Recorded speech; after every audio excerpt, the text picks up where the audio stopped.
আসসালামু আলাইকুম ওয়া রাহমাতুল্লাহি ওয়া বারাকাতুহু। আলহামদুলিল্লাহি রাব্বিল আলামিন ওয়াস সালাতু ওয়াস সালামু আলা রাসূলিহিল কারীম ওয়া আলা আলিহি ওয়া সাহবিহি আজমাইন। আজকের আলোচনায় আমাদের পূর্ব আলোচনার জের ধরে কথা বলবো, সেটা হচ্ছে পানাহারের আদব। আমাদের দেশে একটা প্রচলিত কথা আছে, খেতে খেতে কথা বলতে হয় না। এ কথা ঠিক? এটা কি হাদিসে আছে? হ্যাঁ, নিসাই হাদিস। এটা নিসাই মানে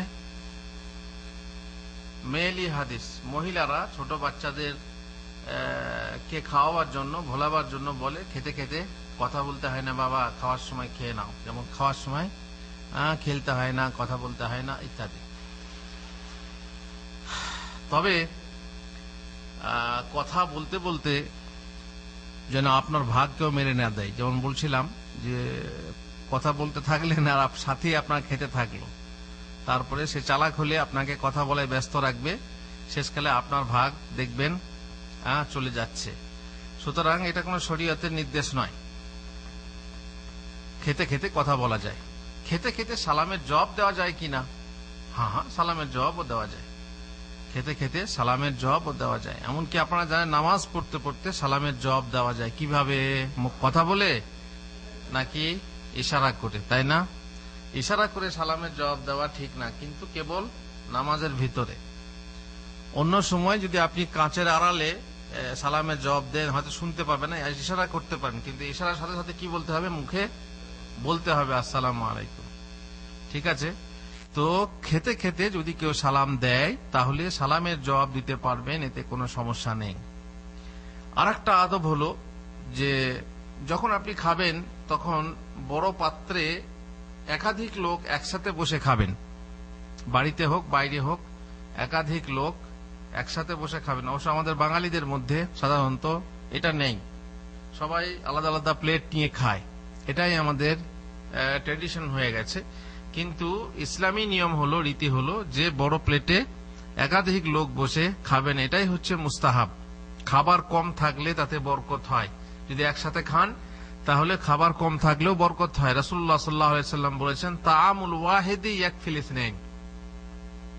একজনের খাবার দুজনের জন্য যথেষ্ট। তাআমুল ইসনাইনি ইয়াকফিল আরবাআ। আর দুজনের খাবার চারজনের জন্য যথেষ্ট। ও তাআমুল আরবাআতি ইয়াকফি সামানিয়া। চারজনের খাবার 8 জনের জন্য যথেষ্ট। অবশ্য এটা কি, যত লোক বেশি হবে তত বরকত বেশি হবে। আর ইসলামের শরীয়তে আরেকটা নিয়ম হলো যে খাওয়া বেশি যাবে না, অল্প করে খেতে হবে, তাই না? সেটা বলছি পরে। রাসূলুল্লাহ সাল্লাল্লাহু আলাইহি ওয়াসাল্লাম বলেছেন, কুলু জামিআন ওয়া লা তাফাররাকু ফাইন্নাল বারাকাতা মাআল জামাআহ। তোমরা একসঙ্গে খাও, ছিন্ন ভিন্ন হয়ে খেও না, কারণ জামাতের সাথে বরকত থাকে। জামাতে খেলে, জামাতবদ্ধভাবে খেলে তাতে বরকত আছে। ওয়াহশি বিন হারব, এক সাহাবী, তিনি বলছেন, আন্না আসহাবা রাসূলুল্লাহ সাল্লাল্লাহু আলাইহি ওয়াসাল্লাম ক্বালু ইয়া রাসূলুল্লাহ। একদা রাসূলুল্লাহ সাল্লাল্লাহু আলাইহি ওয়াসাল্লামের সাহাবীরা বললেন, হে আল্লাহর রাসূল, ইন্না নাকুলু ওয়া লা নাশবা। আমরা খাই কিন্তু পরিতৃপ্ত হই না, জান ভরে না খেয়ে। মনে হয় যেন খাইনি, যেন মনে হয় পেট ভরে না। কাল ফালাআল্লাকুম তাফতারিকুনা। সম্ভবত তোমরা খাবার সময়ে ছিন্ন ভিন্ন থাকো, আলাদা আলাদা খাও, একসাথে খাও না। কালু না। সাহাবারা বললেন, হ্যাঁ আল্লাহর রাসূল, তা তো বটে, আমরা তো একসাথে খাই না। কালা ফাজতামিউ আলা তাআমিকুম। তোমরা তোমাদের খাদ্যে একত্রিত হও, তার মানে একসাথে খাও। ওয়াজকুরুসমাল্লাহ, আল্লাহর নাম নাও। ইউবারাক লাকুম ফিহি, তাহলে সেই খাদ্যে বরকত দেওয়া হবে। বোঝা গেল যে জামাতবদ্ধভাবে খাওয়াই হচ্ছে বরকতময় খাবার। আহাব্বু তাআমি ইলাল্লাহি মা কাসুরাত আলাইহিল আইদি। রাসূলুল্লাহ সাল্লাল্লাহু আলাইহি ওয়াসাল্লাম বলছেন যে আল্লাহর নিকট সবচেয়ে প্রিয় খানা সেইটা যার উপরে বেশি হাত পড়ে। বুঝতে পারলেন? তার মানে একটা প্লেটে যত বেশি লোক হবে সেই খানাটা আল্লাহর কাছে প্রিয়। অবশ্য যে একা একই একটা প্লেটে খাওয়া অবৈধ তা না। এখানে কি বললাম আমরা? মুস্তাহাব। এটা হচ্ছে উত্তম। একাকি খাওয়ার কোন দলিল আছে কি? কোরআনে আল্লাহ তাআলা বলছেন, যে লম্বা সূরা যেখানে বলা হয়েছে তোমার বন্ধুর বাড়িতে খেলে অসুবিধা নাই, তোমার মামার বাড়িতে, তোমার খালার বাড়িতে অসুবিধা নেই, সেখানে বলা হয়েছে লাইসা আলাইকুম জুনাহুন আন তাকুলু জামিআন আও আশতাতা। লাইসা আলাইকুম জুনাহুন আন তাকুলু জামিআন আও আশতাতা, তোমাদের একত্রে আহার করা অথবা পৃথক পৃথক ভাবে আহার করো, যা হোক, তোমরা যদি একসঙ্গে খাও তাও হবে, পৃথক পৃথক ভাবে আহার করো, তাতে তোমাদের জন্য কোনো অপরাধ নেই।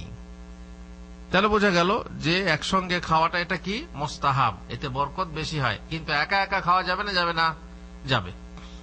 অন্য একটা আদব, অপর মুসলিমের সাথে খেতে এবারে এমনও হতে পারে যে তার এইটো খেতে হবে, এইটো তো বোঝেন যেটা অপরের মানে উচ্ছিষ্ট খাবার, সেটা তো এইটো। এই জন্যে এর একটা আদব আছে, একসঙ্গে খেলে বিশেষ করে ভাত যারা খায়, ভাত খেয়ে বাকি হাতে কিছু থাকলে পরে আবার প্লেটে রাখে, তাই না?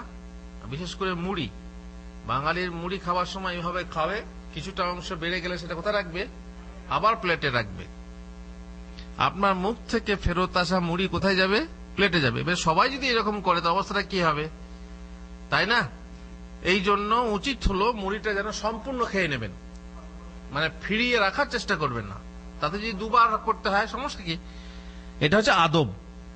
কিন্তু যদি কোনো কারণবশত এটো হয়ে যায়, মানে ঝোটা হয়ে যায়, তাহলে সেই এটো খাওয়া বা ঝোটা খাওয়া কি নাজায়েজ? না। আপনি বলেন কার কি ভাইরাস থাকবে, ঠিক আছে, আপনি সাবধান হন। আর স্বামী স্ত্রী খেলে তো বুঝতেই পাচ্ছেন, স্বামী স্ত্রী এটা বলে কিছু জিনিস আছে না।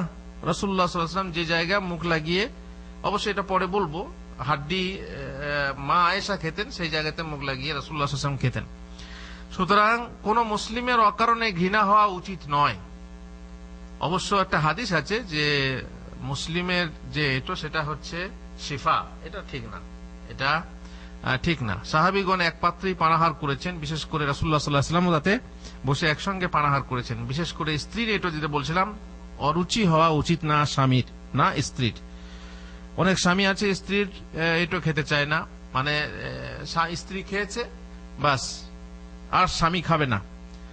কিন্তু স্বামী স্ত্রী এক কাপে চা খাওয়া যায়, তাই না? এক গ্লাসে পানি খাওয়া যায়, বরং যে জায়গায় স্ত্রী মুখ লাগিয়ে খেয়েছে, এটা দূরের কথা, আপনারা জানেন স্ত্রীর জীব চুম্বন করা মানে আপনার চোষণ করা যায়, তাই না? এটা আলাদা কথা। সুতরাং স্বামী স্ত্রীর ব্যাপারটা আলাদা। শুধু তাই না, সকল মানুষের জন্য আদর্শ স্বামী মুহাম্মদুর রাসূলুল্লাহ সাল্লাল্লাহু আলাইহি ওয়াসাল্লাম নিজ স্ত্রীর মাসিক অবস্থাতেও, যে সময়ে মহিলা নাপাক আছে, সেই অবস্থাতেও তার এটো খেয়েছেন। বরং মা আয়েশা পানপাত্রে যে জায়গা মুখ লাগিয়ে পানি পান করতেন, তিনিও সেই জায়গাতেই মুখ লাগিয়ে পানি পান করতেন। যে হাড় থেকে হযরত আয়েশা গোশত ছাড়িয়ে খেতেন, সেই হাড় নিয়েই ঠিক সেই জায়গাতেই মুখ রেখে রাসূলুল্লাহ সাল্লাল্লাহু আলাইহি ওয়াসাল্লাম গোশত ছাড়িয়ে খেতেন। এখান থেকে আদর্শ গ্রহণ করা উচিত। অনেক স্বামী ঘৃণা করে, দেখা যায় যে স্ত্রী খায় কিন্তু স্বামী খায় না, এটা ঠিক না। বরং একে অন্যের জন্য একদম অকপট হওয়া দরকার। অকপট মানে উন্মুক্ত। তা স্বামী স্ত্রীর মধ্যে কোনো এঁটো ভাব বা ছুঁই ছুঁই ভাব বা ছুপি ছুপি ভাব হওয়া থাকা উচিত না। বেশ, অন্য এক আদব, এক পাত্রে একাধিক লোক খেলে খাবার সময় মনের ভিতরে হিংসা রাখবেন না। হিংসা বুঝেন? যে ওর থেকে আমি বেশি খাবো, ও যেন আমার থেকে বেশি খেতে না পায়, ভালো জিনিসটা যেন আমি খেতে পাই, ও যেন না খায়। এই জন্য হিংসা যদি মনে থাকে তাহলে মুশকিল। সবার চেয়ে আপনি বেশি খাবেন এ সংকল্প করবেন না। মনে মনে সবার চেয়ে আপনি কম খাবেন এ নিয়ত, ইচ্ছা ও চেষ্টা যদি নাই রাখতে পারেন, তাহলে সকলের সমান খাবেন এ নিয়ত যেন সবারই থাকে। আপনার যেন এই নিয়ত থাকে যে সবাই সমান খাক, আমি বেশি খাবো না। কিন্তু মুশকিল হচ্ছে যদি অন্য কেউ না মনে করে, তখন আপনার কি হবে? তখন প্রতিদ্বন্দ্বিতা আসবে, তাই না? এই তো সব শেষ করে দেবে। এবার আপনি যদি না খান তাহলে আপনার ভাগে কম জুটবে, প্রতিদ্বন্দ্বিতা তখনই আসে। সমস্যা এখানেই। অতএব প্রত্যেকের মনে রাখা উচিত যে আমি কম খাবো অথবা সমান খাবো। খাবার সময় ভালো জিনিসটি আগে ভাগে তুলে খাবেন না, বড় বড় লোকমা ধরবেন না। বড় বড় লোকমা শেষ হয়ে যাবে, বড় বড় লোকমা ধরে খাচ্ছে। একটি জায়গায় দুটি একসাথে কিছু তুলবে খাবেন না। মনে করেন এই যে আঙ্গুর, এখন আঙ্গুর খাবেন, একসঙ্গে বসে খাবেন। এখন দেখছেন যে সবাই এতগুলো লোক আছে, আপনি সবাই একটা করে খাচ্ছে, আপনি দুটো করে তিনটে করে খাচ্ছেন, তাই না? অনেকে আঙ্গুর খায় মুড়ি খাওয়ার মতো, তাই না? যদি বীজ না থাকে মুড়ি খাওয়ার মতো খায়। কেন না আমি বেশি খাবো। এগুলো হচ্ছে লোভী, পেটুক মানুষ, লোভী মানুষ। মানে আমি সবার থেকে বেশি খাবো, সবাই একটা করে খাচ্ছে, আমি দুটো করে খাবো। স্বাভাবিকতার সীমা লঙ্ঘন করে ঘন ঘন গ্রাস তুলবেন না। আপনারা দেখেছেন, অনেক সময় দেখবেন যে ঘন ঘন খাচ্ছে, তাকে আবার ঠাট্টা করে বলে, কি মিয়া খান না কেন? ও খাচ্ছে, সে ওকে ঠাট্টা করার জন্য বলে, মানে বেশি খাচ্ছে তার জন্য বলে কি মিয়া খান না কেন, তখন সে বুঝে যায়, তাই না? তো এগুলো হচ্ছে মানুষ, সমাজে অনুভূতি আছে, সবাই জানে যে হ্যাঁ এখানে কে কেমন খাচ্ছে, অনেকে লক্ষ্য করে। আপনি হয়তো ভাবেন না যে আপনাকে কেউ দেখছে না, কিন্তু সত্যিই দেখার লোক আছে। অতএব সেই ক্ষেত্রে আপনার উচিত, আপনি লোকের দেখার কথা ভাবছেন কেন, আপনি শরীয়তের কথা ভাবুন। আল্লাহ যে শরীয়ত দিয়েছেন সেই শরীয়তের যে নিয়ম আপনি মানবেন, তাতেই সামাজিকতা আছে। শরীয়তের তুলনায় উচ্চ সামাজিকতা আর কোথাও পাবেন না। মহানবী সাল্লাল্লাহু আলাইহি ওয়াসাল্লাম সঙ্গীর অনুমতি ছাড়া একসঙ্গে দুটো খেজুর করে, মানে দুটো জোড়া খেজুর খেতে নিষেধ করেছেন। তার মানে আপনার সঙ্গে খাচ্ছে একজন, তার অনুমতি নিয়ে যদি খেতে চান তাহলে তার অনুমতি নেই, ভাই আমি দুটো করে খাবো। তার মানে একসঙ্গে খেলে দুটো করে খাবেন না, একটা করে খান। সে একটা খাচ্ছে, আপনিও একটা খান। খবরদার এটা ভাববেন না যে ওর থেকে আমি বেশি খাবো। বেশ, অন্য একটা আদব, যদি আপনাকে কেউ খেতে ডাকে এবং আপনার পেটে ক্ষুধা ও মনে খাবার ইচ্ছা থাকে, তাহলে তা গোপন করে মিথ্যা ওজর পেশ করবেন না। আসেন খান, বসুন বসুন, না আমি আর খিদে নেই, অথচ আপনি, আপনার পেটে কি আছে? খিদে আছে। খবরদার, ক্ষুধা গোপন করে আপনি মিথ্যা ওজর পেশ করবেন না। যদি আপনি জানেন আমি যদি খেতে বসি তো বেচারার, তবে অনেকে আছে যে নামমাত্র ডাকে, ভাবে যে কটা বিস্কুট আছে, ওই এসে বসে তাহলে তো আমার কাজ শেষ। না, বিসমিল্লাহ বলে খান এবং আল্লাহর উপর ভরসা রাখেন। খবরদার, আপনি মন ছোট করবেন না এবং ইখলাসের সঙ্গে ডাকেন। আপনি আপনার ভাইকে ডাকছেন, ইখলাসের সঙ্গে ডাকেন, ডেকে তাকে খেতে বসান। আর যদি আপনার খিদে না থাকে তাহলে আপনি, হ্যাঁ আমি খেয়েছি ভাই। একবার কোন এক আলেম, সালাফদের কেউ আলেম, তার মুসলিম ভাই বা আলেম সঙ্গে দেখা করতে এসেছে, উনি খাচ্ছিলেন। তো এটা অবশ্য এই সময় বলার জায়গা নয়, এটা হচ্ছে কি যে অল্প খেতে হবে, অল্প খেতে হবে। সেটা সেই সময় ডাকলে ডেকে বলছে আসুন খান, বলছে ভাই আমার পেটে আর জায়গা নেই। সুবহানাল্লাহ, মুসলিম এত খায় যে পেটে জায়গা থাকে না। এটা পরের কথা, আমরা পরে বলবো কতটুকু পরিমাণ খেতে হবে। তো মোট কথা, যদি কেউ আসে তাকে আপনি ডাকবেন। তারপর সে যদি, আপনার পেটে যদি খিদা থাকে তো আপনি তার সঙ্গে খেতে বসবেন, মিথ্যা ওজর পেশ করবেন না, এই ব্যাপারে হাদিস আছে। আর একটা আদব, আপনার খানা যদি খাদেম প্রস্তুত করে, আপনি নিজে করেননি, আপনার খাদেম তৈরি করেছে খানাটা বা দাসী তৈরি করেছে, তাহলে সেই খাবারে খাদেমকেও শরীক করুন। যেহেতু সে ওই খাবারের পিছনে মেহনত করেছে, তার সুগন্ধ তার পেটে গেছে এবং হয়তো বা তার মন ওই খাবারের প্রতি লোভাতুর হয়েছে, অনেকক্ষণ ধরে লাড়াচাড়া করে হাঁটাঘাঁটি করেছে, হ্যাঁ মনটা হচ্ছে যে তুলে খাই, তাই না? মেয়েরা বলে না, মেয়ে বউ যখন নতুন বউ হয়ে আসে তখন শ্বশুর বাড়িতে রান্না করে, তো এক মেয়ে দুধে জাল দিচ্ছে, দুধ ফুটাচ্ছে আর কি। তো দুধের উপর যে সর জমে না, সর বলেন তো নাকি, দুধের উপরে যেটা, তো সেই পর্দাটা পড়েছে। সে মায়ের বাড়িতে খেত, মায়ের বাড়িতে সরটা তুলে খেত। এখন শ্বশুর বাড়িতে এসে যখন সেটা গরম করছে, সরটা জমে উঠেছে, খেতে পাচ্ছে না। তখন বলছে, ওরে মন সবুর কর, কাল যাব মায়ের ঘর, দুধ তুলে খাবো দুধের সর। তার মানে এখন আমার মনটা লোভাতুর, লক লক করছে, আমি তুলে খাবো, কিন্তু শ্বশুর বাড়ি, এখানে বদনাম হবে, বলবে বউটা কি বলবে, পেটুক, তুলে খায়, হাঁড়ি তুলে খায়, বদনাম হয়। তো এইরকমই সবুর করা দরকার, যে ওরে মন সবুর কর, কাল যাব মায়ের ঘর, তুলে খাবো দুধের সর। মায়ের বাড়িতে বলার কেউ নেই, কিন্তু শ্বশুর বাড়িতে বলার আছে, তাই না? সুতরাং ওই খাবারের দিকে লোভাতুর হয় যে খাবার তৈরি করছে। এই জন্য দয়ার নবী সাল্লাল্লাহু আলাইহি ওয়াসাল্লাম দাহা রাহমাতুল আলামিন, দয়ার নবী, তিনি বলছেন কি, তাকে বসিয়ে একসাথে খাও। এবার পুরুষ মানুষরা পুরুষকে বসিয়ে খাওয়াবে, মেয়েরা দাসীকে বসে খেতে বলবে। আর তাকে বসানো যদি সম্ভব না হয়, এবার মনে করুন পুরুষের মজলিসে মেয়েকে বসানো হবে না, কিংবা মেয়েদের মজলিসে পুরুষকে বসানো হবে না, তখন কি করা হবে? কিংবা যদি প্রেস্টিজ মনে করো তোমার সঙ্গে উচ্চ পর্যায়ে মেহমান আছে, খাদেমকে বসাবে না, কিংবা অন্য কোনো কারণে যদি বসাতে না পারো, তাহলে সেই খাবার হতে কিছু অংশ তুলে তাকে একটা প্লেটে দাও কিংবা হাতে দাও। এই হচ্ছে ইসলামের রীতি। রাসূলুল্লাহ সাল্লাল্লাহু আলাইহি ওয়াসাল্লাম বলছেন, যা আতা আহাদুকুম ইজা আতা আহাদাকুম খাদিমুহু বিতাআমিহি ফাইল্লাম ইজলিসহু মা'হ ফালিউনাউইলহু লুকমাতান আও লুকমাতাইনি আও আকলাতান আও আকলাতাইনি ফাইন্নাহু ওয়ালিয়া ইলাজাহ। যখন তোমাদের কোন খাদেম দাস দাসী খাবার নিয়ে আসবে প্রস্তুত করে, তাহলে তাকে তোমার সঙ্গে বসাও। যদি না বসাও তাহলে লোকমা লোকমাতাইন, এক লোকমা দু লোকমা কিংবা কিছু খাবার তাকে তুলে দাও, যেহেতু সে তা তৈরি করেছে, শুরু থেকে সে বেচারি সেই খাবারের মন রেখেছে। অতএব তুমি, এটা নয় যে পেটে বাজবে, না দিলে পেটে বাজানো আমাদের দেয় না, কিন্তু মাটিতে ফেলে দেয় না, এটা পেটে বাজার ভয়, এটা কিন্তু ঠিক না। অন্য একটা আদব, এমন টেবিল দস্তরখান বা মজলিসে বসে খাবেন না, বা এমন কোন দোকানে বসে খাবেন না যে মজলিসে, যে দোকানে মদ বা অন্য কোন হারাম জিনিস খাওয়া হয়। হয় না, হয় না? আপনি দোকানে যাবেন, মিষ্টির দোকানে দেখুন, এমন দোকান আছে যে দোকানে পেপসি বিক্রি হচ্ছে, সেই সঙ্গে বিয়ারও বিক্রি হচ্ছে, মদ বিক্রি হচ্ছে। খবরদার সেই দোকানে খাবেন না।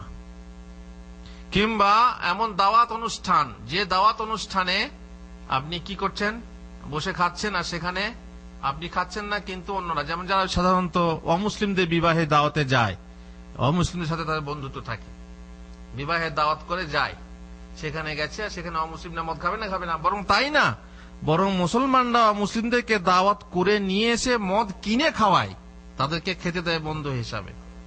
অথচ এগুলো হচ্ছে ইসলাম বিরোধী কাজ। বরং সেই মজলিসে আপনি খাবেন না যে মজলিসে মদ পরিবেশিত হয়। এখন হুজুর প্লেনে যাচ্ছেন, আপনার ডাইনে বাঁয়ে, যেমন গতবার সফরে গেলাম, ডাইনে বাঁয়ে দেখছি তো খুব মদ খাচ্ছে, কি করবেন? উঠে যাবেন আপনি? কোথেকে উঠবেন আপনার? প্লেনের সিট ছেড়ে তো উঠে যাওয়া যায় না। আপনি খাচ্ছেন, সেখানে মাজবুরি আলাদা কথা, যেখানে খেতে হবে মাজবুরি, সেই দোকান ছাড়া দোকান নেই, এটা আলাদা কথা। যদি আপনার উপায় থাকে তাহলে সেই দোকানে, সেই সিটে, সেই মজলিসে, সেই টেবিলে, সেই দস্তারখানায় আপনি বসবেন না যে দস্তারখানাতে কি খাওয়া হচ্ছে, হারাম জিনিস খাওয়া হচ্ছে, শুয়োরের মাংস খাওয়া হচ্ছে, মদ খাওয়া হচ্ছে, ইত্যাদি ইত্যাদি। মুসলিমের এটা উচিত না। যেমন মুসলিমের উচিত না যে মজলিসে বিদাত, যে মজলিসে হারাম গান বাজনা, যে মজলিসে অশ্লীল জিনিস দেখানো হচ্ছে, কিংবা কোরআন বিরোধী কথা হচ্ছে, রাসূল বিরোধী কথা হচ্ছে, আল্লাহকে গালাগালি করা হচ্ছে, সেই মজলিসে যদি প্রতিবাদ করার ক্ষমতা না থাকে তাহলে কি করতে হবে? ছেড়ে চলে যেতে হবে। খবরদার সে ভোজ অনুষ্ঠানে অংশগ্রহণ করবেন না যে ভোজ অনুষ্ঠানে কোনো নোংরা জিনিস করা বা দেখানো হয়। বিশেষ করে আজকালকার বিয়েতে ভিডিও দেখানোর ফ্যাশন হয়ে গেছে, তাই না? গান, মাইকের গান। আরে মিয়া, একজন বলছে কি, আরে গান বাজনা না হলে কি বিয়ে বানায় নাকি? কোন বিয়ে? এক যে বিয়েতে গেলাম, সেখানে বললাম আমি তো আছি বিয়েতে, কিন্তু এই গান বাজনা চললে আমি চলে যাব, থাকবো না। বন্ধ করে, বন্ধ করে, বন্ধ করে, সঙ্গে সঙ্গে বন্ধ করে দিল। ঠিক আছে, ভাড়া করে নিয়ে এসছে, বন্ধ করে দিল। হঠাৎ করে একদম, হ্যাঁ এটাও এরকম কথা হলো নাকি? গান বাজনা না হলে আর বিয়ে বানায় নাকি? এখন বিয়ে হবে?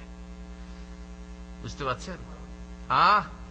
আর ওই যে বললাম, একবার বাতাহাতে গেছিলাম এক হোটেলে, আমাদের বাল্লাদিয়ার এক ভাইয়ের সাথে গেলাম, গিয়ে বলছে হুজুর চলুন একটা হোটেলে নাস্তা করি, বাঙালি হোটেল। ঠিক আছে, নাস্তা করে দেখি এটি বাংলা ফিল্ম চলছে। তো আমি বলিলেই বন্ধ করতে বলার ক্ষমতা নেই, খালি বলেছি সাউন্ডটা কমিয়ে দেন। সাউন্ডটা কমিয়ে দিল, হুজুর মানুষ বললো, সাউন্ডটা কমিয়ে দিল। হঠাৎ করে আর একজন কাস্টমার এলো, তুমি কি মিয়া টিভি বন্ধ করে রেখেছেন কেন? বলছে ওই যে একজন হুজুর। আরে কত মিয়া, কত মোল্লা দেখলাম, আর মোল্লা আল্লাহ তুল মোল্লা। তারপরে লেগে গেলাম, ঝগড়া হইলো। বললাম আমার মাজমা হলে তোমাকে দেখাতাম, তুমি কত বলো, মিয়া কত দেখা আছে, এখানে বাথা, এখানে পুলিশ পর্যন্ত আসে না। হ্যাঁ, এখানে আছো আরামে, শুনেছি বাতাহাতে পুলিশ পর্যন্ত যায় না, বা ওখানে অন্যরকম সিস্টেম আছে, বহু অবৈধ লোক আছে। আমার যদি এলাকা হতো তাহলে তোমাকে মোল্লা বলা, তোমার আমি শাস্তি দিতাম। তো আছে যেখানে সেখানে আপনাকে অপমান করার লোক আছে। যদি আপনি ভাবেন যে আমার কথাতে কাজ হবে, বন্ধ করে দেন, বন্ধ হয়ে গেল, ঠিক আছে। আর যদি ভাবেন যে না, আপনার কথা কেউ মানবে না, ব্যঙ্গ করবে বা বন্ধ হবে না, আপনি মজলিস ছেড়ে সে বিয়ের ভোজ খাওয়া দরকার নেই। তুই থাক, তোর গান বাজনা থাক, তোর বিয়ে, তোর অনুষ্ঠান কর, আমি চললাম। এটা তো করতে পারবো। আমি যদি আকাশে উড়ন্ত চিলকে উড়তে বাধা দিতে না পারি, তো কমসে কম এটা তো পারবো যে আমার মাথায় চুলে বাসা বাঁধতে দেবো না। পারবো না? যদি একটু ক্ষমতা থাকে তো আমার মাথার চুলে বাসা বাঁধবে তুমি কে? হে, আমার একটা এখতিয়ার আছে, আমার যেখানে এখতিয়ার আছে সেখানে বাধা দেওয়ার আর ব্যঙ্গ করলে তোমার ব্যঙ্গ তোমার, ইনশাআল্লাহ কিয়ামতের দিনে আমরা ব্যঙ্গ করব তোমাদেরকে নিয়ে, তাই না? ইনশাআল্লাহ। বেশ, তারপরে আদবটা কি বললাম তাহলে, যে সেই মজলিসে সেই বিয়েতে যাবেন না, খাবেন না। মান কানা ইউমিনু বিল্লাহি ওয়াল ইয়াউমিল আখির, রাসূলুল্লাহ সাল্লাল্লাহু আলাইহি ওয়াসাল্লামের আদেশ, ফালা ইয়াজলিস আলা মাইদাতিন ইউদারু আলাইহাল খামর। যে ব্যক্তি আল্লাহ এবং আখিরাতের প্রতি ঈমান রাখে, দেখেন মুমিন যদি হও তাহলে সেই মজলিসে বসবে না, সেই দস্তরখানায় বসবে না, সেই টেবিলে বসবে না যে টেবিলে মদ খাওয়া হচ্ছে, খবরদার বসবে না। সুতরাং এটা একটা আদব হলো যে বিয়ে শাদী ইত্যাদির ক্ষেত্রে। আর একটা আদব, জামাতে সবারই খাওয়া শেষ না হওয়া পর্যন্ত খাবার হতে হাত না তোলা, উঠে না যাওয়া এবং বসে থেকে খাওয়া বা খাওয়ার ভান করা, এটা একটা হাদিসে আছে কিন্তু সহি না। এটা জরুরি না যে সবারই না খাওয়া হলে উঠা যাবে না, হাত দিয়ে থাকতে হবে কিংবা খাবারের ভান করতে হবে, হাদিসটা দুর্বল। সুতরাং এই আদবকে সুন্নত জ্ঞান করা ঠিক না। এবার আদব হলো সবাই বসে আছি একসঙ্গে গিয়ে হাত ধোবো, সেটা আলাদা কথা, কিন্তু নিষেধ না। বড় মানুষ এখনো খাচ্ছে, আমি ছোট মানুষ আগে গিয়ে হাত ধুয়ে নেবো, অনেকে অনুমতি চায় বা অনুমতি দেয়, জানেন হাত ধুন, আপনি হাত ধুয়ে নেন, বলে না বলে না, কিন্তু আদব, এটা হচ্ছে আদব যে সম্মানের অর্থে একসঙ্গে বড় মানুষ খাওয়া শেষ হবে, সে গিয়ে আগে হাত ধোবে, তারপরে আমরা ধোবো, এটা একটা আদব, কিন্তু এটাকে সুন্নত জ্ঞান করা ঠিক না। আর একটা আদব, জুতো পায়ে রেখে খাওয়া অবৈধ না বৈধ? অনেকে জুতো পায়ে রেখে খায় না, বলে এই জুতো পায়ে খাওয়া খেতে হয় না। জুতো খুলে খাওয়া একটা হাদিস আছে, কিন্তু সে হাদিস সহি না। অতএব জুতো পরেও আপনি খেতে পারেন, যেমন জুতো পরে নামাজ পড়তে পারেন, তাই না? তো খাওয়া তো দূর কি বাত। আর একটা আদব, পেটুকদের মতো ভরপেট এত খাওয়া খাবেন না যাতে নড়তেই না পারেন। সাপের মতো একটা বড় আস্ত দেখেছেন, খেয়ে নেয়নি কদিন পড়েই থাকে, তাই না? হরিণ খেয়ে ফেলে, ছাগল গোটা গোটা গিলে ফেলে, সেই আজদাহা সাপগুলো, হ্যাঁ, তো তারপরে পড়ে থাকে। এরকম খবরদার খাবেন না। বেশি খেলে পেটের রোগ হতে পারে, আপনি জানেন, শরীর ভারী হতে পারে এবং তাতে ইবাদতে আলস্য সৃষ্টি হতে পারে, ঘুম বেশি হতে পারে, আর বেশি খেলে আপনার হৃদয় কঠোর হতে পারে। তাছাড়া বেশি বেশি খাওয়া আসলে মুসলিমদের অভ্যেস নয়। কাদের অভ্যেস? অমুসলিমদের, কাফেরদের। সুতরাং মহানবী সাল্লাল্লাহু আলাইহি ওয়াসাল্লামের নির্দেশ, তিনি বলেছেন ইয়াকুলুল মুসলিমু ফি মিয়ান ওয়াহিদ। মিয়া বলা হয়, আমাদের দেশে আতুরি বলে। এক জায়গায় বললাম তো বলে, হুজুর আপনি কি বাঙালি নন? আতুরি শব্দ আমাদের বাংলাদেশে ব্যবহার হয় না। আমরা হতে পারে, যেমন আমরা কাঠ বলি, আপনারা লাকড়ি বলেন, আমাদের দেশে লাকড়ি বলেন, লাকড়ি হিন্দিরা বলে, তাই না? তো আতরি সত্যি হিন্দিতে বলে, কিন্তু ওটাই আমাদের বাংলাতে ব্যবহার হয়। এখন বাংলাদেশে ব্যবহার হয় না, উল্টো পাল্টা এমন হতেই পারে, যেমন আপনারা লাকড়ি বলেন, আমরা কাঠ বলি, তো এরকম হতে পারে। তো আতুরি মানে কি আপনারা বলেন, আপনাদের কাছ থেকে শিখি। আতুরি কাকে বলে? নাড়ি ভুঁড়ি যেটা। এবারে ভুঁড়ি বলতে তো বড় বড়টাকেও ভুঁড়ি বলে, কিন্তু পাতলা পাতলা যে ওই যে সাপের মতো পাইপ, যেটা পাইপে ঘুরে ঘুরে ঘুরে ঘুরে যে পায়খানা নামে, ওটা কি বলে? ওটা নাড়ি বলবেন না ভুঁড়ি বলবেন? ভুঁড়ি তো ওইটা, ওটা কি নাড়ি? বেশ, যাই না, ভুঁড়িটা ওইটা যেখানে থাকে খাদ্যটা বড় আকারে যেটা থাকে, হ্যাঁ, ওই নড়িগুলো কি বলে? নাড়ি বলে, হয়তো নাড়ি বলে, বা আমরা আতুরি বলি। যাই হোক, রাসূলুল্লাহ সাল্লাল্লাহু আলাইহি ওয়াসাল্লাম বলছেন মুমিন খায় এক আতুরিতে বা এক নাড়ি ভুঁড়িতে। নাড়ি ভুঁড়ি বলে তো হবে না, মানে তর্জমাটা খাটবে না, বুঝতে পারছেন? অন্ত্র বলে, ভালো বাংলাতে অন্ত্র বলে, এই জন্য হিন্দিতে আতুরি, ওখান থেকে এসছে বাংলাটা। কিন্তু অন্ত্র আবার বেশি করা বুঝবে না কেউ, ঝাল বেশি হয়ে যাবে। এক মুশকিল, মানে এক জায়গায় বলেই ফেললো মুখে মুখে এই শব্দটা। আপনার আসলে হ্যাঁ কথা ঠিক আছে, কিন্তু আপনারা হিন্দি তো মানে সব শব্দ বুঝতে পারি না। মানে মানুষের বলার একটা ভঙ্গিমা আছে, সে তুচ্ছ করে এইভাবে আমাকে আটকে দিল বুড়াই দিতে। তো যাই হোক, আমি বললাম ভাই আমি আমার প্রচলিত কথা বলবো, এটাই স্বাভাবিক, সবারই ভিতরে আঞ্চলিকতা আছে। তবে এটা আতুরি শব্দটা বাংলা, এবং আপনার অভিধানও দেখতে পারবেন, আর তার ভালো বাংলা হলো অন্ত্র। নাড়ি ভুঁড়িও বলে, কিন্তু নাড়ি ভুঁড়ি একসঙ্গে। আর শুধু নাড়ি বললে এইটা বলে নাড়ি টিপে, নাড়ি টিপা ডাক্তার বলে নাড়ি, এটা নাড়ি, নাড়ি দেখে জ্বর দেখা হয়। তো যাই হোক, এ হলো বাংলা নিয়ে ঝগড়া। তো সবাই নিজের ঝোলকে, কেউ নিজের ঘোলকে টক বলবে না, সবাই ঠিক আছে। তো এখানে আমি শুধু বোঝাবার জন্য যে এক অন্ত্রে খায় মুসলিম আর কাফের খায় 7 অন্ত্রে। তার মানে কি, কাফেরই নিজের পেটকে চারিদিকে ফুল করে নেয়, কোথাও জায়গা থাকে না। আর মুমিন কিন্তু এক অন্ত্রে খায়।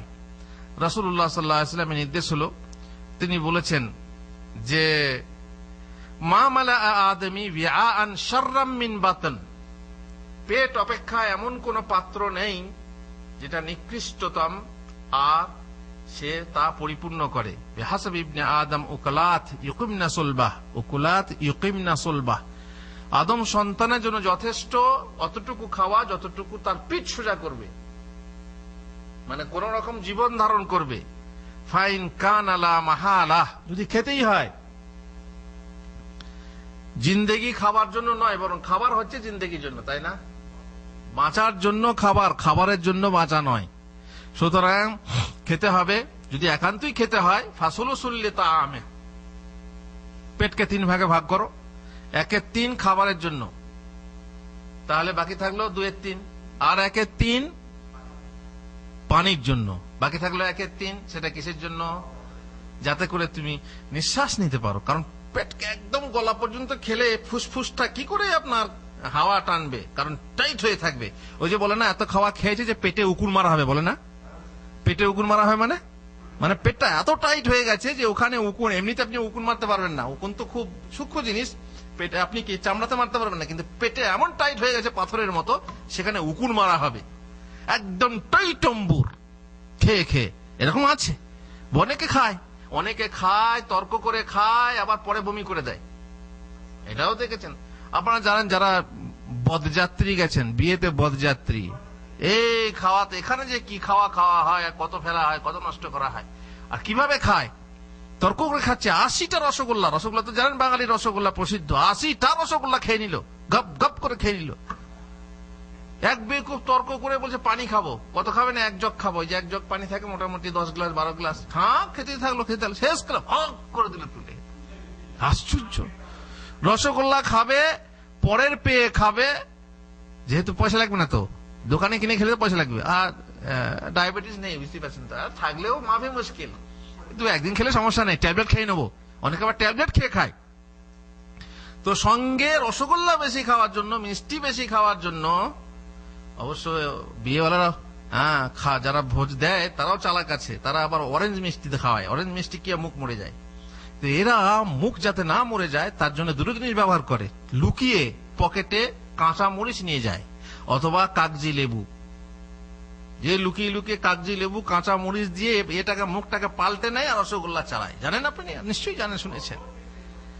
এইভাবে খায় তারা। আরে এটা মুসলিমদের অভ্যেস না, অমুসলিমদের অভ্যেস। এইভাবে খেলে রাসূলুল্লাহ সাল্লাল্লাহু আলাইহি ওয়াসাল্লাম বলেছেন তোমার জন্য যথেষ্ট। এবার ওই লোক যদি ফুল খায়, যার পেটে উকুন মারা যাবে, তার ফুসফুস কি আর মানে এক নিঃশ্বাস নিতে পারবে? এই জন্য নিঃশ্বাস নেওয়ার জন্য কমসে কম 1/3 জায়গা খালি রাখতে হবে। বেশ, পক্ষান্তরে যদি আপনি কম খান, এত কম খাবেন না যে আপনার শরীরটাই কি হবে, ধ্বংস হয়ে যাবে। না, আপনি ওই যে বললাম ইউকিমনা সুলবাহ, তার মানে আপনাকে বাঁচিয়ে রাখার মতো আপনার খেতে হবে। একদম কম খাবেন না, শরীর ভেঙে যাবে। আর আপনি জানেন যে শরীর সুস্থ থাকলে ইবাদতে মন না বসলে কি করে, শরীর অসুস্থ থাকলে ইবাদতে মন বসবে না। আপনি শরীরটাকে সুস্থ রাখবেন, তবে আপনার জ্ঞানটা সুস্থ থাকবে। আরবিতে একটা কথা আছে, আকলুন সালিম ফি জিসমিন সালিম, যার শরীর সুস্থ আছে তার জ্ঞানও সুস্থভাবে কাজ করবে। অতএব জ্ঞানকে বাঁচানোর জন্য এবং আপনার শরীরের দুর্বলতা থেকে বাঁচার জন্য আপনাকে খেতে হবে, কিন্তু বেশি না, যতটুকু দরকার ঠিক ততটুকু। সুতরাং পানাহারের ব্যাপারে মধ্যম পন্থা অবলম্বন করবেন, ভালো থাকবেন। আর একটা আদব, খাবার পর দাঁতে লেগে থাকা অবশিষ্ট খাদ্যাংশ খেলাল করে ছাড়িয়ে ফেলুন। হাত ধোয়ার কথা কেন বললাম না? যেহেতু আগে শুরুতে হাত ধোয়ার সময় বলে দিয়েছি যে আগে ধুতে হয়, শেষেও ধুতে হয়, এই জন্য হাত ধোয়ার কথা না বলে কিসে বললাম, খেলাল করার কথা বললাম। দাঁতে খেলাল করে যে খাবার লেগে থাকে, বিশেষ করে গোস্তের টুকরো ইত্যাদি, সেগুলো ছাড়িয়ে ফেলবেন। কেননা যদি আপনি না ছাড়ান তো তাতে দাঁতের রোগ হতে পারে, তারপরে আপনার ওটা পচে গিয়ে দুর্গন্ধ হবে। এই জন্য আপনি ছাড়িয়ে ফেলবেন। এই জন্য হাদিসে এসেছে হাব্বাজাল মুতাখাল্লিলুন, মানে আমার উম্মতের খেলালকারীগণ উত্তম বা প্রশংসনীয়। যারা খেলাল করে তারা হচ্ছে প্রশংসনীয়। তবে একটা কথা বলে রাখি যে মানুষের সামনে এটা আদব, এটা আদব। আপনি আমার পাশে বসে আছেন, কিছু মানুষ আছে বুঝলেন সত্যি বেয়াদব। আমি দেখেছি এক জায়গায় বসে আছি, এসে বসে গেল এইভাবে পা তুলে, হ্যাঁ এভাবে পা তুলে পাটা দোলাচ্ছে, পাশে বসে আছে, এটা আদব হলো?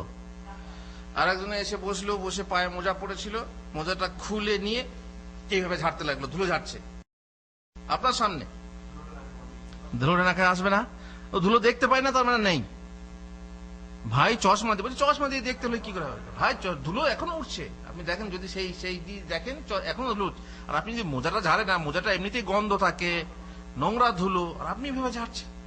তেমনি কিছু লোক আছে যারা খাওয়ার পরে বসবে, বসে খেলাল করবে, তো আপনার সামনে এভাবে দাঁতটা বের করে আপনি খেলাল। আপনি জানেন হাই যখন তুলবেন তখন মুখে হাত রাখতে বলো, তাই না? কেন? যাতে আপনার দাঁত দেখা না যায়, মুখের গন্ধ না হয় ইত্যাদি। তেমনি দাঁতন করা, খেলাল করা ইত্যাদি লোকের সামনে করতে হয় না। এই জন্য অনেককে দেখবেন এইভাবে খেলাল করে, মানে আড়াল করে। এগুলো হচ্ছে আদব, এগুলো কোনো মানে জরুরি বিষয় নেই। যাই হোক, এবারে খেলাল করার কথা হলো, শেষকালে খেলাল করতে করতে কিংবা খেলাল করার পরে এটা কি বলে? আরবিতে বলে জুসা, ঢেকুর। ঢেকুর তোলা বলে না? কি খেলাম না খেলাম ঢেকুর তুললাম। আর বেশি খেলে তো ঢেকুর উঠবেই, বিশেষ করে যাতে গ্যাস আছে, ঢেকুর উঠবেই। আর পেপসি খেলে তো বলতেই হবে না, একদম টেনে বার করে দেবে, তাই না?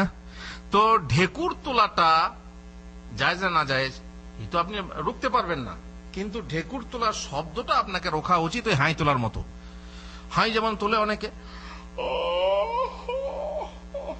এই একটা কায়দা, মানে এত ক্লান্ত, এত আলস্য যে সে সামালতে পারছে না। ঠিক আছে, হাই এলো নিতে, চলো ভাই শুতে, তাই না? ঘুম আসছে, চলো শুতে যাই। কিন্তু আপনি শব্দটা করছেন, শব্দটা করা ঠিক না। কিংবা মুখে হাত না দিয়ে আপনি কি করেন, হা করে লোককে মুখ দেখাবেন, তাও ঠিক না। ঠিক যখন আপনার ঢেকুর আসবে, ঠিক আছে, চেষ্টা করুন যেন শব্দ বেশি না হয়, ঘেউ করে শব্দ করলেন। আর অনেক মানুষ আছে ট্রেডিশন, কি বলে, ভিতরে ছুঁচোর কীর্তন আর বাহিরে কোঁচার পত্তন। তার মানে পেটে ভাত নাই মুখে পান। অনেক লোক আছে এরকম, তারা খায় না খায় গিয়ে সমাজে বসলো, ক্লাবে বসলো, চায়ের দোকানে বসলো, যেন খেয়েছে বাবু, পোলাও খেয়ে এলো দেখাবার জন্য। পেটে ভাত নাই মুখে পান, তাদের একটা ট্রেডিশন থাকে। রাসূলুল্লাহ সাল্লাল্লাহু আলাইহি ওয়াসাল্লামের সামনে এক ব্যক্তি এভাবে ঢেকুর তুললে বললেন, কুফা জুশাআকা আন্না, তোমার ঢেকুর তোলা আমাদের সামনে বন্ধ করো। ফাইন্না আতওয়ালাকুম জুআন ইয়াউমাল কিয়ামাতি আকসারুকুম শিবাআন ফি দারিদ দুনিয়া। শুনে রাখো, কিয়ামতের দিনে সবচেয়ে বেশি ক্ষুধার্ত সেই ব্যক্তি হবে যে দুনিয়ার বুকে বেশি বেশি পেট পূর্ণ করে খাবে। তার মানে তুমি বেশি খেয়েছো বলে ঢেকুর তুলছো, তো কম খাও, তাহলে ঢেকুরটাও কম হবে। এবারে শেষকালে একটি হাদিস বলে আমি আমার বক্তব্য এবং পানাহারের আদব শেষ করে দেবো। আজকে এই শেষ দিন। রাসূলুল্লাহ সাল্লাল্লাহু আলাইহি ওয়াসাল্লাম বলেছেন, ইন্না আউওয়ালা মা ইউসআলু আনহু ইয়াউমাল কিয়ামাতি ইয়ানি আবদ মিনান নাঈমি আন ইউকালা লাহু আলাম নুসিহহা লাকা জিসমাক ওয়া নুরবিকা মিনাল মাইল বারিদ। কিয়ামতের দিনে বান্দাকে সর্বপ্রথম প্রশ্ন করা হবে। সর্বপ্রথম কিসের প্রশ্ন হবে? এক হচ্ছে আল্লাহর হক বিষয়ে, আর এক হচ্ছে মানুষের হক বিষয়ে, আর এক হচ্ছে নিয়ামত বিষয়ে। তিনটে বিষয়ের প্রথম প্রশ্ন কে বলতে পারবে? আল্লাহর হক বিষয়ে প্রথম প্রশ্ন কি হবে? আল্লাহর অধিকার বিষয়ে প্রথম প্রশ্ন কি হবে? বান্দা তুমি নামাজ পড়েছো কিনা। আউয়ালু মা ইউহাসাবু আলাইহিল আবদ আস-সালাহ। নামাজ পড়েছো কিনা। নামাজ যদি ঠিক হয় বাকি আমল ঠিক, মাফি মুশকিল মাশি। কিন্তু নামাজ ভুল হলে বাকি আমলও তোমার আটকে যাবে। এই জন্য প্রথম প্রশ্ন আল্লাহর হক কি হবে? নামাজ। আর বান্দার হক সম্পর্কিত প্রথম প্রশ্ন কি হবে? খুন, হত্যা। খুন করেছিলে, আল্লাহ আকবার, তুমি খুন করেছো, মানুষ হত্যা করেছো। মানুষ হত্যা করেছো মানে অবৈধভাবে হত্যা করেছো, এর হিসাব, এর প্রশ্ন প্রথম হবে। আর নিয়ামত বিষয়ে প্রশ্ন কি হবে প্রথম? এই যে ঠান্ডা পানি, বিশেষ করে যে দেশে পানি পাওয়া যায় না সেই দেশে এই যে ঠান্ডা পানি বোতলে আসছে, আর মসজিদে এত বিলি হচ্ছে যে কিছু মানুষ আর পানিই কেনে না, পানি তো কিনতে হয় না, এমনি খাওয়া হয়। কিন্তু পানি যারা কিনে খায় তারা কিনে খায় না, মসজিদ থেকে না নেয় আর রুমে গিয়ে রাখে, ফ্রিজে রাখে, আর সেটাই ব্যবহার করে। হারাম খায় না হালাল খায়? হ্যাঁ, এটা মসজিদে রাখা হয়েছে কি জন্য? এই ফ্রিজটা মসজিদে রাখা হয়েছে, এই ফ্রিজটা মসজিদে রাখা হয়েছে, এই ফ্রিজটা মসজিদে রাখা হয়েছে কার জন্য? মুসল্লিদের জন্য। এই ফ্রিজটা রাখা হয়নি যে এখান থেকে আপনি পানি বের করে নিয়ে গিয়ে বাসায় খাবেন, ঠিক না? সুতরাং মসজিদে যে জিনিস আছে, এই কোরআনটা কোথায় এখানে রাখা হয়েছে কি জন্য? এখানে পড়ার জন্য, মসজিদে পড়ার জন্য। এটা আপনি বাড়িতে নিয়ে গিয়ে পড়তে পারেন না, তাই না? সুতরাং মসজিদে যে জিনিস রাখা আছে, টিস্যু রাখা আছে, এই টিস্যু কি জন্য রাখা আছে? কিসের জন্য রাখা হয়েছে? মসজিদে ব্যবহার করার জন্য। আপনি নিয়ে ভাঁজ করে করে পকেটে ভরলেন, নিয়ে বাইরে ব্যবহার করবেন কিংবা বাড়িতে ব্যবহার করবেন, তার জন্য না। ওয়াকফের জিনিস যেখানে রাখা হয়েছে সেখানেই ব্যবহার করতে হবে। তো পানি মাশাআল্লাহ, এই ঠান্ডা পানি এত ভরমার এখানে যে মসজিদে মসজিদে, আর রমজানে তো বলতেই হবে না। এই ঠান্ডা পানির ব্যাপারে কাল কিয়ামতের দিনে প্রথম প্রশ্ন করা হবে, বান্দা তুমি এই নিয়ামতের শুকরিয়া কি জ্ঞাপন করেছো? কি শুকরিয়া আদায় করে দিলে আলহামদুলিল্লাহ। এই জন্য প্রত্যেক খাবারের শেষে আপনাকে আলহামদুলিল্লাহ বলতে হবে, প্রত্যেক পান করার শেষে আলহামদুলিল্লাহ। আল্লাহ তাআলা আমাদেরকে তৌফিক দেন যেন এই প্রশ্নের উত্তর আমরা কাল কিয়ামতে দিতে পারি। খাই, আমরা খাওয়ার দোষ নেই। ইয়া বানি আদমা খুযু যিনাতাকুম ইনদা কুল্লি মসজিদ ওয়া, প্রত্যেক মসজিদে আসার সময় সৌন্দর্য অবলম্বন করো। ওয়া কুলু ওয়াশরাবু ওয়ালা তুসরিফু, খাও পান করো কিন্তু অপচয় করো না, অপচয় করো না, খাম খাতে খাবার নষ্ট করো না, পানি নষ্ট করো না। আল্লাহ তাআলা আমাদেরকে তৌফিক দেন এইসব নির্দেশ মেনে চলার। আল্লাহুম্মা আমিন। ওয়া সাল্লাল্লাহু আলা নবিয়িনা মুহাম্মদ ওয়া আলা আলিহি ওয়া সাহবিহি আজমাইন। হ্যাঁ হ্যাঁ,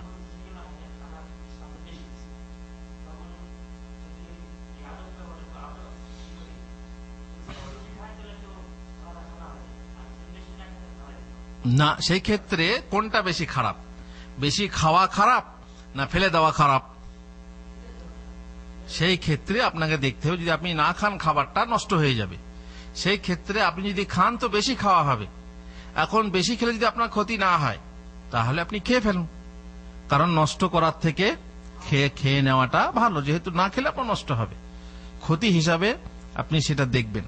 আর যদি মনে করেন আপনার খেলে ক্ষতি হবে, আপনার পেটে আর জায়গা নিয়ে এখন কি করবেন? বাধ্য হয়ে তখন আপনি নষ্ট হবে। হ্যাঁ, ফেলাতে হবে। হ্যাঁ।